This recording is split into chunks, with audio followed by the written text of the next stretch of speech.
Kawuok sigana mar Alebich wadhiane kaunti ma Migori. Pur mar bel mayande lale gwenge ma Karungu nyatike kaunti ma Migori sani koro chier ka kwan maduong' mano mar jopur sani koro mako pur mar bel kod lwetgi ariyo. Lokruok mar kor lwasi gin moko kuom gigo ma osemiyo oganda dok e pur mar bel. Jafwambo marwa Jojuma miyowa siganano e yo matut. Higni mathoth mokalo ne yot mondo yud ka japur gwenge ma Kaluo pidho bel e puothegi. Kata deche ma oting'o bel bende ne yudore e dala ka dala. Magi kata kamano tinde ok yudre ka thoth jopur oketo mana mainogi e koth mamoko ma oting'o bando.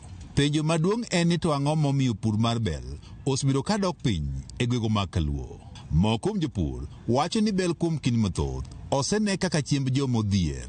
Kata kamano, paro sani lokore kendo jogo machamo kuon bel koro medore nikech ber mentiere godo. Gima wayude bel nigi sukari matin e iye, to kaluwore sani kaka consumers mang'eny joma chiemo sani gin very careful, gin keen gi gima gichamo. Chon kane kwerewa ne waneno kane gipidho bel, kendo bel ne chiek ma ne wayudo kaka wachiemo kana watindo. To kwan wadwa we pur bel wachako puro oduma, koro oduma yudo ka dwaro koth mang'eny kabisa. Gwenge ma Karungu sabkono manyatike mayande pur mar bel ne rumo. Sani pur mar bel oduogo, pur mabende sani jiwo kod rawera moro moyangi kaka Elkana Jowi. Bel kipuro kata eka bich mano siling 250 ilergo.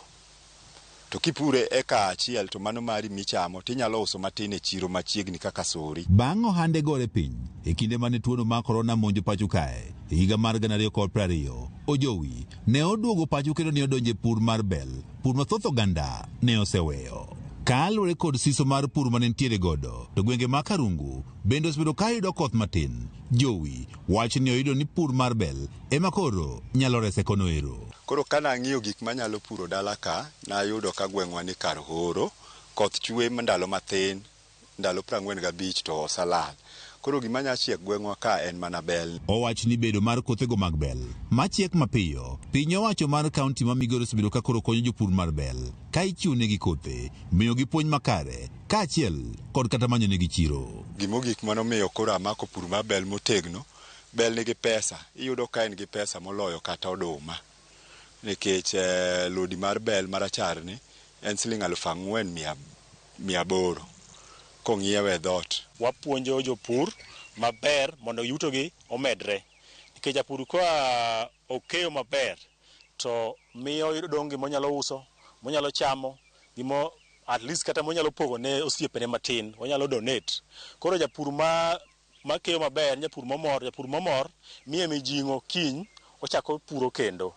Koro training then wamiyo gi bende kodhi, then watudogi gi chiro. Jowi wacho ni nyaka sani oserwako jopur maromo 150 e pur mar bel e gwengego. Ka geno margi e higa machuok mabiro en ni koro gineno puothe maromo ekas 17,000 koro pidhe bel e gwego mag nyatike. Government osetrain ji kendo kata mana gi support partners mag biro godo nyisowa, miyowa kothe mabeyo kendo ginyisowa ni kodhi ni kawo ndalo kama. Tom Boy en achiel kuom jopur masani donje pur mar bel mayande ne oweyo higni mathoth mokalo. Mboya wacho ni pur mar bel osekelone geno mathoth. Bel sani koro buyo bro riskawe. Wayudo ka oduma kipuro to sama geji gichiek techa yudo ka beche rach. To bel to nikech koro waseyudo chiro mwanyalo tere.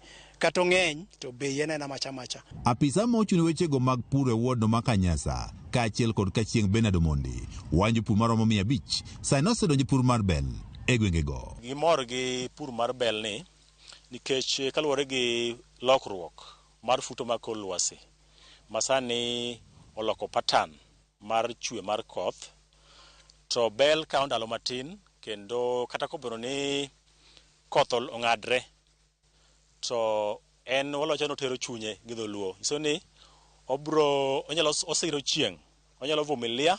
Kata bed ni gidhi maber kod pur mar bel kendo geno thoth, jopur gi mag bel wacho ni midhieche mamoko to koro pod gikale. Area ni ji nyogena ahinya pith mar diek gi pith mar dhok. Koro ka in gi cham bilani iyudo ka jopith ka gimbe gidwaro nafas magikwaye dhok. Koro iyudo ka samoro bel nyakiri. George Juma, Ramogi TV, Migori. Aya, erokamano Joy Juma, mane report mabende tero iwe mar ariyo nyakoro mogo jong'o duoka kod mathoth koting'o weche manyien, to ahinya weche